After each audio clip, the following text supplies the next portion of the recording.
Hello students, welcome to Global Online. This is Ankita Sood. So West Bengal set paper 1 में unit number 1 teaching aptitude के most important and expected questions की series में आपके लिए आज लेकर आई हूँ। इस सीरीज की सबसे खास बात यह है कि हर एक क्वेश्चन के आंसर्स के साथ मैं आपको इंपॉर्टेंट एक्सप्लेनेशन और ट्रिक्स भी बताऊंगी ताकि बहुत इजीली आपके सारे कॉन्सेप्ट्स क्लियर होते रहे and as it is questions भी एग्जामिनेशन में पूछे जा सकते हैं, तो ये पूरी सीरीज आप सभी स्टूडेंट्स के लिए बहुत ही ज़्यादा इंपॉर्टेंट है। स्टूडेंट्स, पेपर को क्वालिफाई करने के लिए ये बहुत ज़रूरी है कि आप सभी एग्जामिनेशन के लेवल के हिसाब से तैयारी करें। एंड इसके लिए कंप्लीट कोर्स मैं लेकर आई हूँ जहाँ पर डेली लाइव लेक्चर्स के साथ आपका पूरा सिलेबस तो कवर हो ही जाएगा। साथ ही टॉपिक वाइज एमसीक्यूज और पीवाईक्यूज भी हम आपको देते हैं। नोट्स बनाने में बच्चों का बहुत समय बर्बाद होता है, इसीलिए आपको यहाँ पर हम पीडीएफ नोट्स देते हैं जिसकी मदद से आप बहुत अच्छे से पढ़ाई कर सकते हो बिना अपना समय बर्बाद किए। साथ ही फुल सिलेबस मॉक टेस्ट है जो कि बहुत इंपॉर्टेंट है आपकी रिविजन के लिए। एंड ये 5000 एमसीक्यू क्वेश्चन बैंक में से मैं आपको गारंटी देती हूँ कि पेपर 1 में 50 में से 35 प्लस क्वेश्चंस आपको यहाँ से जरूर देखने को मिलेंगे। न्यू बैच हमारा कमिंग मंडे से स्टार्ट होने वाला है। इस बैच के लिए और पूरी इंफॉर्मेशन के लिए आप या तो गिवन नंबर्स पर कांटेक्ट कर सकते हैं या फिर कुछ फ्री कंटेंट के लिए भी आप ग्लोबल ऑनलाइन ऐप को डाउनलोड कर सकते हो ताकि आपको पता चल जाए कि कैसा ये कोर्स है और कैसे हम आपको सर्विसेज प्रोवाइड करवाते हैं। सर्च बार में कोर्स को सर्च कीजिए, कंटेंट पर जाओगे तो English Hindi bilingual separate courses आपके सामने आ जाएंगे जहां पर आपको यूनिट वाइज फोल्डर्स मिल जाते हैं। इसका ये फायदा है कि आप चाहो तो किसी भी यूनिट में एमसीक्यूज या थ्योरी के जरिए अपनी तैयारी शुरू कर सकते हो। एंड यकीन रखिए ये बहुत इंपॉर्टेंट कोर्स है जो कि आपको एग्जाम में बहुत अच्छा स्कोर करने में मदद कर सकता है। Who among the following is the national coordinator for engineering courses to be launched on स्वयं प्लेटफॉर्म? तो देखिए स्टूडेंट, स्वयं प्लेटफॉर्म में जितने भी कोर्सेज होते हैं उन सभी कोर्सेज को हैंडल करने के लिए 9 नेशनल कोऑर्डिनेटर्स बनाए गए हैं। तो इस क्वेश्चन में पूछा है कि इंजीनियरिंग कोर्सेज को कौन सा कोऑर्डिनेटर हैंडल करता है। अब देखिए यहाँ पर कोऑर्डिनेटर का मतलब होता है कि हर एक कोर्स के लिए एक अलग फील्ड बनाई हुई है। जैसे इंजीनियरिंग के लिए कोई और डिपार्टमेंट है, कोई और कोऑर्डिनेटर है, स्कूल एजुकेशन के लिए कोई अलग कोऑर्डिनेटर है, राइट। एंड कोऑर्डिनेटर्स की रिस्पॉन्सिबिलिटी यहाँ पर होती है कि वो जितने भी कोर्सेज हैं उनको प्रिपेयर भी करें, उनको मैनेज भी करें और टाइम टू टाइम उसको अपडेट भी करते रहें। सो इंजीनियरिंग की बात की गई है, ऑप्शंस है AICTE, NCERT, NPTEL या फिर UGC। तो देखिए स्टूडेंट्स, NCERT तो नहीं होगा, क्यों? क्योंकि ये है आपका स्कूल एजुकेशन से रिलेटेड। ओके, AICTE, TE का मतलब होता है यहाँ पर technical education, all India council for technical education.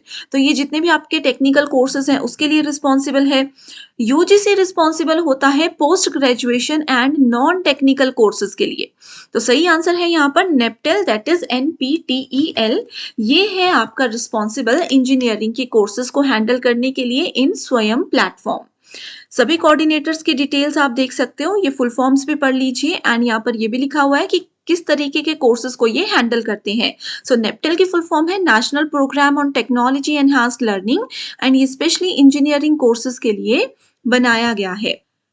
Which of the following is included in the teaching of understanding level? So understanding level से related terms हमें ढूंढनी है। Application यानी कि जो नॉलेज हमारे पास है उस नॉलेज को अप्लाई करना। कंपैरिजन, एक किसी टॉपिक के बारे में हमें पता है उसको अपने किसी नए टॉपिक या अपने पुराने नॉलेज के साथ कंपेयर करना। एब्स्ट्रैक्शन, जिसको अमूर्तन कहा जाता है। और एक्सप्लोरेशन यानी कि एक्सप्लोर करना, जिस चीज के बारे में हमें कुछ नहीं पता होता उसके बारे में थोड़ा सा भी जब हम नॉलेज लेने लगते हैं तो उसको एक्सप्लोरेशन बोलते हैं। सो अंडरस्टैंडिंग लेवल में हम एक्सप्लोर करते हैं चीजों को जिसके बारे में हमें कुछ भी पता नहीं होता या थोड़ा सा नॉलेज होता है। अब ये जो बाकी के 3 टर्म्स हैं अपकमिंग एग्जाम में इनमें से भी क्वेश्चंस पूछे जा सकते हैं। तो देखिए स्टूडेंट्स, टर्म्स रिकॉल, रिकॉग्निशन यानी कि पहचानना और रिटेंशन यानी कि प्रतिधारणा। रिटेंशन का मतलब होता है किसी चीज को रिटेन करना, अपने दिमाग में फिक्स कर लेना सुनने के बाद या पढ़ने के बाद। ये चीजें आती है मेमोरी लेवल में।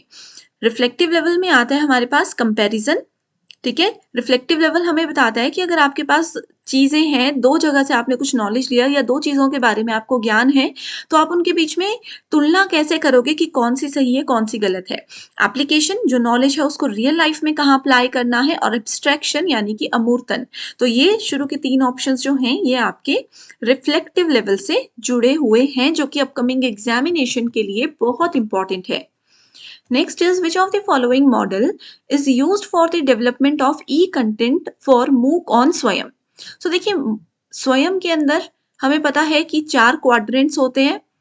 ये 4 क्वाड्रेंट्स में एक क्वाड्रेंट ऐसा है जो हमें ई कंटेंट प्रोवाइड करवाता है, यानी कि अपनी पढ़ाई के लिए पीडीएफ या फिर स्टडी मटेरियल्स प्रोवाइड करवाता है। ठीक है, तो इसलिए यहाँ पर सही आंसर होगा option number 1, that is 4 quadrants. देखिए बाकी के 3 क्वाड्रेंट्स क्या हैं? Video lectures, specially prepared reading material जिसको कि हमने ई कंटेंट अभी बोला, ओके, सेल्फ असेसमेंट जिससे कि आपके टेस्ट वगैरह होते हैं, क्विजेस होते हैं, ऑनलाइन डिस्कशन की आपको कोई भी डाउट है तो आप यहाँ पर डिस्कस कर सकते हो, आपको उसके सॉल्यूशन जरूर मिलता है। Next is, which of the following is incorrect regarding CBCS। तो चलिए पहले तो वीडियो को पॉज करके आप मुझे फुल फॉर्म बता दीजिए कि CBCS टीचिंग में क्या होता है। ये क्वेश्चन एग्जाम में आएगा ही आएगा, ठीक है। तो CBCS is a framework to provide choices for electives and optional to students. ये बच्चों को अपनी पसंद के सब्जेक्ट्स सेलेक्ट करने में मदद करता है, बिल्कुल करता है, बट यहाँ पर इनकरेक्ट स्टेटमेंट बोला है, तो ये तो CBCS के रिगार्ड में सही है, तो इसको हम गलत कर देंगे। ठीक है, CBCS can be implemented only through online programmes. ये बोल रहे हैं कि CBCS को सिर्फ ऑनलाइन प्रोग्राम्स के जरिए आप इम्प्लीमेंट कर सकते हैं, लागू कर सकते हैं। ये इसके लिए गलत स्टेटमेंट है, ओके ये इसके लिए गलत स्टेटमेंट है, हमें इनकरेक्ट ही ढूंढना था, तो यहाँ पर देख सकते हो आप। सो सही आंसर आ गया option number B. Next question is, which among these is a dimensional teaching aid. So dimensional teaching aid, वो कौन सा टीचिंग एड ऐसा है जो कि किसी डायमेंशन यानी कि किसी आयामी के ऊपर काम करता है? ब्लैक बोर्ड नहीं है, डिस्प्ले बोर्ड भी नहीं है, पिक्चर्स भी डायमेंशनल टीचिंग एड्स नहीं है, तो सही आंसर है मॉडल्स। एंड मॉडल्स की जब भी हम बात करते हैं तो मॉडल बेसिकली 3 डायमेंशनल रिप्रेजेंटेशन है किसी भी रियल चीज का, एब्स्ट्रैक्ट थिंग्स का और रियल थिंग्स का डायमेंशनल रिप्रेजेंटेशन है, एंड ये 3 डायमेंशन पर काम करता है। Okay, A teacher designing a lesson on cultural diversity for a college class in anthropological plans to what? So यहाँ पर देखो एक एग्जाम्पल, एक रियल लाइफ एग्जाम्पल के साथ क्वेश्चन जो है फ्रेम किया गया है। इसमें बोला है कि एक टीचर एक लेसन बना रहे हैं किस पे? सांस्कृतिक विविधताओं के ऊपर। ओके, हर एक संस्कृति में जो विविधता होती है उसके ऊपर एक लेसन प्लान कर रहे हैं, स्पेशली फॉर कॉलेज के बच्चे। तो यहाँ पर क्या चीज, कौन सी स्टेटमेंट इसको सही डिफाइन कर रही है? Lecture on major cultural group and around the world and their traditions, no. Analyse artifacts and symbols from different cultures, अलग अलग कल्चर्स के आर्टिफैक्ट्स और उनके सिंबल्स को हमें क्या करना है? समझना है, और अपने मीनिंग में या उनको उनके मीनिंग में हमें एक्सप्लेन करना है, उनके मीनिंग को हमें एक्सप्लेन करना है। नहीं, ये भी नहीं होता। नेक्स्ट है, organise a simulation where students experience aspects of a specific culture, no. Last option है, facilitate a debate on the impact of globalisation on cultural identities. तो ये होगा आपका सही आंसर कि अगर हमें बच्चों को सांस्कृतिक विविधता के बारे में बताना है तो उनकी सांस्कृतिक पहचान पर वैश्वीकरण के प्रभाव यानी कि ग्लोबलाइजेशन का क्या प्रभाव पड़ा है, वो एक टॉपिक देकर बच्चों को बोलेंगे डिस्कस करो, तो ऐसे करके वो चीजों को ज्यादा सीख पाएंगे। ओके, सो स्टूडेंट्स, मैंने आपको होमवर्क दिया था CBCS की फुल फॉर्म बताने के लिए। तो CBCS होता है चॉइस बेस्ड क्रेडिट सिस्टम। ये बच्चों को अलाउ करता है to choose which of the following: interdisciplinary, intradisciplinary, skill oriented papers यानी कि जिससे आपकी स्किल डेवलप होती है, open book examination, no. Cataloguing services, no. तो सही आंसर है option number 1, 2 and 3। Choice based credit system students को ये परमिशन देता है कि वो इंटरडिसिप्लिनरी और इंट्राडिसिप्लिनरी मतलब देखिए मान लीजिए आप नॉन मेडिकल रखते हो तो नॉन मेडिकल में फिजिक्स, केमिस्ट्री, मैथ, इंग्लिश और आईपी आपके सब्जेक्ट्स हैं, ठीक है, ये 5 सब्जेक्ट्स हैं। लेकिन सीबीसीएस हमें अलाउ करता है कि आप इनमें से फिजिक्स, केमिस्ट्री, मैथ तो आपको नॉन मेडिकल में पढ़ना ही पड़ेगा। इसके अलावा आप एक्स्ट्रा सब्जेक्ट जैसे कि हिस्ट्री भी पढ़ सकते हो, आपका मन है आप इकोनॉमिक्स भी पढ़ सकते हो। तो ये होता है इंटरडिसिप्लिनरी और इंट्राडिसिप्लिनरी जो कि हमें सीबीसीएस अलाउ करता है। ओके, सीबीसीएस को यूजीसी ने लॉन्च किया है। यूनिवर्सिटी ग्रांट कमीशन के बारे में आपने पढ़ा है, उसको सीबीसी को यूजीसी ने ही लॉन्च किया है। अब यहाँ पर एक क्वेश्चन दे रही हूँ और कि बताइए सीबीसीएस को यूजीसी ने कौन से ईयर में लॉन्च किया था, कौन से ईयर में इंट्रोड्यूस किया था। Next is match the following का क्वेश्चन है, लेवल्स ऑफ टीचिंग और उसके examples. Memory, understanding, reflective. Okay, so यहाँ पर देखिए encourages critical thinking based on cognitive interchange. So critical thinking यानी कि बच्चों को गहन विचार करने के बारे में जब सिखाया जाता है तो वो कौन सा लेवल होता है, वो होता है आपके पास रिफ्लेक्टिव लेवल। तो हम सी को फर्स्ट से मैच करते हैं, तो सी को फर्स्ट से मैच करोगे तो आपको ऑटोमेटिकली आंसर मिल जाएगा, ठीक है। मेमोरी लेवल बोलता है फैसिलिटेट्स रिकॉलिंग। ये देखिए अभी हमने फर्स्ट क्वेश्चन में रिकॉलिंग और रिकॉग्नाइज टर्म पढ़ी थी। ओके, अंडरस्टैंडिंग लेवल होता है enhance scope of seeing of relationship and meanings. दो या दो से ज्यादा चीजों के बीच में रिलेशनशिप, उनके बीच में मीनिंग अगर समझना है तो वो रिफ्लेक्टिव लेवल की रिस्पॉन्सिबिलिटी होती है। तो सही आंसर है ऑप्शन नंबर 1। मैं उम्मीद करती हूँ स्टूडेंट्स आपको ये सारे क्वेश्चंस पसंद आ रहे हैं। एंड अगर आपको कोई भी डाउट्स हैं या सेपरेट किसी वीडियो पर, सेपरेट किसी टॉपिक पर आप वीडियो चाहते हो, किसी यूनिट पर वीडियो चाहते हो, तो मुझे कमेंट करके बता दीजिए। मैं टीचिंग एप्टीट्यूड के बाद वो यूनिट भी स्टार्ट कर दूंगी। What should be the aim, main objective of teaching. Teaching क्यों होती है, मैं आपको पढ़ा रही हूँ, क्या उद्देश्य है? क्या सिर्फ आपको एग्जामिनेशन के लिए पास करना मेरा उद्देश्य है? नहीं। टू डिक्टेट गुड नोट्स, आपको क्या सिर्फ अच्छे नोट्स देना? No. Provide required information related to subject, आपके सब्जेक्ट के लिए जितनी इंफॉर्मेशन आपको जरूरी है सिर्फ वही देना? नहीं। To develop thinking power of students, आप लोगों की थिंकिंग पावर, मेंटल एबिलिटीज को बढ़ाना एक टीचर की रिस्पॉन्सिबिलिटी होती है। अब देखिए जैसे हम आपको पढ़ा रहे हैं तो हमने आपको मेमोरी लेवल, रिफ्लेक्टिव लेवल और टीचिंग लेवल का एग्जाम्पल लेते हैं। ये 3 लेवल्स बहुत अच्छे से पहले पढ़ा दिए, हमने आपको इनके टर्म्स भी बता दिए। अब एग्जाम में एज इट इज क्वेश्चन नहीं आते, हमने आपकी थिंकिंग पावर बढ़ाई कि आप ये कीवर्ड याद रख लो, ये डेफिनेशन याद रख लो, तो आंसर्स इजीली आप मैच कर लोगे। तो ये बहुत जरूरी होता है थिंकिंग पावर बच्चे की बढ़ाना। विच of the following sequences accurately represent Morrison stages of teaching. So Morrison ने टीचिंग के कुछ स्टेजेस बताए थे जो कुछ इस तरीके से हैं। वो बोलते हैं कि पहले हम एक्सप्लोर करते हैं, फिर प्रेजेंट करते हैं, रेसिटेट करते हैं यानी कि सस्वर पाठ करते हैं, उसका बोल बोल के उसको याद करते हैं या प्रेजेंट करते हैं, assimilation and organisation. Assimilation and accommodation मैंने आपको बताया था, कॉग्निटिव अप्रेंटिसशिप मॉडल के अंदर भी ये आता है, ठीक है। रिफ्लेक्टिव टीचिंग क्या है? Cyclic process of thinking about learning. हमने क्या सीखा उसके बारे में सोचना। Linear process of thinking about teaching, एक ऐसा प्रोसेस जिसमें हम टीचिंग के बारे में बहुत डीप में जाकर के सोच सकते हैं या सोचते हैं। Cyclic process of thinking about teaching. देखिए एक चीज तो यहाँ पर क्लियर हो कर देती हूँ आपकी कि रिफ्लेक्टिव टीचिंग, चिंतनशील शिक्षण जो है वो एक चक्रीय प्रक्रिया होती है, साइक्लिक प्रोसेस होता है, ठीक है, जिसमें कि हम टीचिंग के बारे में सोचते हैं। Okay, the memory for general knowledge and facts about the world as well as memory for the rules of logic that are used to deduce others fact is known as। अब देखिए आप general knowledge पढ़ रहे हो, कोई fact पढ़ रहे हो देश विदेश के बारे में, वो आपकी मेमोरी में स्टोर हो जाता है, ठीक है। या फिर कोई ऐसी मेमोरी जहां पर आपके रूल्स, लॉजिक, ये सब चीजें स्टोर होती हैं, उस मेमोरी को क्या कहते हैं? टेम्परेरी तो नहीं होती हैं, है ना। सिमेंटिक, आइकॉनिक या जनरल, तो ये होती है आपकी सिमेंटिक यानी कि शब्दार्थ स्मृति। अब देखो जीके वगैरह आप पढ़ते हो, वन टर्म में उसके आंसर्स होते हैं तो वो शब्द अर्थ होते हैं, राइट। तो शब्दार्थ स्मृति सिमेंटिक मेमोरीज को कहा जाता है।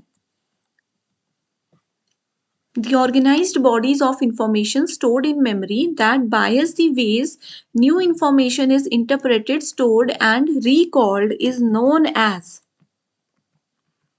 ओके, सो बहुत ही ज्यादा इंपॉर्टेंट क्वेश्चन है। इसका सही आंसर है स्कीमा। सिंपल सा क्वेश्चन है। देखिए यहाँ पर बोला है स्मृति में, यानी कि हमारी मेमोरी में संग्रहित जानकारी, जो भी इंफॉर्मेशन हमने इकट्ठी की है आज तक, उसका संगठित निकाय, ठीक है, उसका जो संगठित एक साथ जो उसका हम संगठित निकाय करते हैं, जो नई जानकारी की व्याख्या, नई इंफॉर्मेशन हम उससे रिलेटेड जो भी ले रहे हैं, उन सबको व्याख्या, उनको इंटरप्रेट करता है, उनको स्टोर करता है और उनको रिकॉल करता है, याद करने के तरीके को पूर्वाग्रहित करता है। ठीक है, याद करने के तरीके को क्या करता है, ऑर्गेनाइज तरीके से हमारे को बताता है, पूर्वाग्रहित करता है, उसको हम क्या कहते हैं, स्कीमा कहते हैं। एक पर्टिकुलर फॉर्मेटिंग में जो चीजें होती हैं उसको स्कीमा कहते हैं। Okay, the communication process is active and interactive. देखिए कम्युनिकेशन हम कर रहे हैं क्लासरूम में, जहां पर एक्टिव भी हैं हम और इंटरएक्टिव भी हैं। एक्टिव का मतलब होता है कि सामने वाला कुछ बोल रहे हैं तो हम उनको अच्छे से सुन भी रहे हैं और रिस्पॉन्स भी दे रहे हैं at a very high level in which of the following levels of teaching. तो वो कौन से टीचिंग के लेवल में होता है, तो वो होता है रिफ्लेक्टिव लेवल में। ठीक है, यानी कि हम सुन भी रहे हैं, सामने वाला जो बोल रहा है उसमें रिस्पॉन्स भी दे रहे हैं, तो response term is related to reflective level. Which of the following is true about understanding level of teaching? Understanding level समझने की चीजें होती हैं, तो इसका सही आंसर है teaching is comprehend, teaching to comprehend the concept। अवधारणाओं को समझना या समझाना यहाँ पर सीखा जाता है। अब जैसे मेमोरी लेवल में आपको ABCD सिखाया जाता है, ABCD का एक्चुअल मीनिंग, उसकी एक्चुअल इम्प्लीमेंटेशन आपको सिखाती है understanding level. Okay, Which of the following describe understanding level of teaching? Systematic, step-by-step presentation of to promote retention of facts and facts presented. Okay, so इस question में बोला जा रहा है, देखिए कि सिस्टमैटिक तरीके से आप क्या कर रहे हो, आप रिटेंशन टर्म मैंने क्या बताई, रिटेंशन और फैक्ट्स को रिकॉल करना होता है आपका मेमोरी लेवल, तो ये तो अंडरस्टैंडिंग लेवल का नहीं है। Giving a large number of positive and negative examples to explain concept, ये PYQs में से स्टेटमेंट आई है एज इट इज, कि किसी भी कॉन्सेप्ट को लेकर के या किसी भी कॉन्सेप्ट को एक्सप्लेन करने के लिए आप उसके पॉजिटिव और नेगेटिव एग्जाम्पल्स देकर उसको समझा रहे हो, तो ये बिल्कुल सही है। Insisting on effective storage of information, जबरदस्ती स्टोर करनी है बस इंफॉर्मेशन, ये मेमोरी लेवल में होता है। Helping to promote seeing the relationship among facts, देखिए लास्ट क्वेश्चन में भी हमने पढ़ा, फैक्ट्स के बीच में रिलेशनशिप हमें अंडरस्टैंडिंग लेवल बताता है। ये हमें बताता है कि A फॉर एप्पल है, B फॉर बॉल है, तो इनके बीच में क्या रिलेशन है। एप्पल खाने के काम आता है, बॉल खेलने के काम आती है, तो फैक्ट्स के बारे में भी समझाता है और उनमें अगर कुछ सिमिलैरिटीज या डिफरेंसेस हैं या रिलेशन है वो भी बताता है। तो B एंड D हमारे पास सही आंसर होंगे। ठीक है, MOOCkit is one of the projects serving currently for providing online education. It is offered by, so MOOCkit जो प्लेटफॉर्म है ये ऑफर किया गया है IIT Kanpur, Bombay, IISc, IIT Madras. so इसका सही आंसर है IIT Kanpur. Okay, so again देखिए CBCS का क्वेश्चन लेकर आई हूँ। In CBCS ability enhancement courses are of two kinds. इसमें बोला जा रहा है कि क्षमता वृद्धि के जो पाठ्यक्रम होते हैं CBCS के अंदर, ये दो प्रकार के होते हैं। पहला है, ऑप्शंस दिए गए हैं, आपको सही दो ढूंढने हैं। एबिलिटी एनहांस्ड कंपल्सरी कोर्सेज, ये बोलता है कि एबिलिटीज को, किसी पर्सन की क्षमताओं को बढ़ाने के लिए कंपल्सरी कोर्सेज इसके अंदर है, बिल्कुल सही है। ओके, तो पहला स्टेटमेंट तो सही है। Skill enhancement compulsory courses, skills को एनहांस करने के लिए भी कंपल्सरी कोर्सेज हैं। एबिलिटी एनहांसमेंट इलेक्टिव कोर्सेज नहीं है, स्किल एनहांसमेंट इलेक्टिव कोर्सेज भी नहीं है, स्किल एनहांसमेंट कोर्सेज भी नहीं है। ठीक है, तो सही आंसर है ए एंड बी। ओके, वैसे तो देखिए यहाँ पर कोर्सेज सेलेक्ट करना एक बच्चे के लिए ओपन है बिल्कुल, वो चाहे तो जो मर्ज़ी इलेक्टिव, जो मर्ज़ी मेन सब्जेक्ट अपना सेलेक्ट कर सकते हैं। बट स्किल एनहांसमेंट और एबिलिटी एनहांसमेंट के लिए जो आप एक बार कोर्स सेलेक्ट करते हो, वो फिर आपको फॉलो करना पड़ता है, ठीक है? Which of the following methods are learner centered teaching methods? So learner centered जिसमें learner focused होते हैं, learner के पास स्टूडेंट के पास एक पूरा अधिकार होता है कि वो स्टूडेंट टीचर से कुछ भी क्वेश्चंस पूछ सकते हैं, कुछ भी मतलब टॉपिक रिलेटेड कुछ भी, ठीक है? एंड जिस तरीके से वो पढ़ना चाहते हैं, जैसे वो पढ़ना चाहते हैं, तो वो टीचर को बोलकर उस तरीके से पढ़ सकते हैं। सो लर्नर सेंटर टीचिंग मेथड्स में क्या-क्या चीज़ें आती हैं? एक तो इसमें एक्टिव लर्निंग आती है कि बच्चों के हिसाब से अगर पढ़ाएँगे तो वो बहुत एक्टिवली पार्टिसिपेट करते हैं, ठीक है? दूसरी चीज़ आती है कोऑपरेटिव लर्निंग, इसमें बच्चे एक साथ मिल-जुल कर पढ़ना, लिखना सीखते हैं, ये भी सही है। Inductive teaching and learning, so inductive teaching and learning भी सही है लर्नर सेंटर्ड के रिगार्ड में। पैसिव लर्निंग यहाँ पर नहीं होती है, पैसिव लर्निंग आपकी टीचर सेंट्रिक मेथड में होती है, ठीक है? तो सही आंसर है A, B and C only, that is option number 1। What is true about non-formal learning environment? Non-formal learning environment क्या होता है? Learning does not take place in structured way. Okay. Non formal, देखिए formal learning होती है जो school में बहुत strictly पढ़ाई जाती है, नॉन फॉर्मल होती है जो आपको गेम्स के थ्रू, इनफॉर्मल भी इसको बोल सकते हैं, जो गेम्स के थ्रू, पजल्स के थ्रू बच्चों को सिखाई जाती, पोएम्स के थ्रू बच्चों को सिखाई जाती है, ठीक है? सो इसमें कहा गया है नॉन फॉर्मल के अंदर कौन कौन सा आता है। ट्रू स्टेटमेंट्स हमें देखनी है। Learning does not take place in structured way, so structured way में टीचिंग नहीं होती है, लर्निंग नहीं होती है, ये बिल्कुल गलत है। स्ट्रक्चर्ड वे में होती है, एक प्लान तो पूरा करना ही पड़ेगा ना, अगर बच्चों को पोएम के थ्रू भी पढ़ा रहे हैं तो वो प्लान्ड चीजें होती हैं, ठीक है? अगला है हमारे पास does not aim at certification, इसमें सर्टिफिकेशन भी मिलता है, ट्रू बोला है तो गलत होगी ये। Learning takes place in a structured manner, structured manner में लर्निंग होती है, ओके। सो देखिए स्टूडेंट्स, इस वाले क्वेश्चन में थोड़ा सा कंफ्यूजन है कि learning takes place in a structured manner, तो स्ट्रक्चर्ड मैनर में ये होती है, देखिए यहाँ पर नॉट था, यहाँ पर सही होगा ये, ठीक है? Takes place outside formal educational structure, takes place outside formal educational structure, उससे थोड़ा सा बाहर ये निकल के काम करती है, ऐसा बोला जा रहा है। Intends to achieve predetermined educational objectives, predetermined यानी कि पहले से कुछ हमने ऑब्जेक्टिव्स डिसाइड किए हैं कि आज बच्चे को हम पोएम के थ्रू या किसी भी तरीके से इनफॉर्मली ये टॉपिक सिखाएंगे, तो प्री डिटरमाइंड एजुकेशनल ऑब्जेक्टिव्स इसमें होते हैं, जो कि बिल्कुल सही। सो इस प्रश्न का सही आंसर है option number B, that is C and E only, okay right. So I hope students यहाँ से आपके सारे कॉन्सेप्ट्स क्लियर हो गए हैं। अगर आप चाहते हो कि इसी तरह की सीरीज को मैं कंटिन्यू करूं, जो भी नेक्स्ट यूनिट आप चाहते हो उस पर मैं जरूर एग्जाम से पहले क्विक एमसीक्यूज के जरिए आपके कॉन्सेप्ट्स क्लियर करवा दूंगी। So thank you so much everyone for watching this video and I wish you all the very best.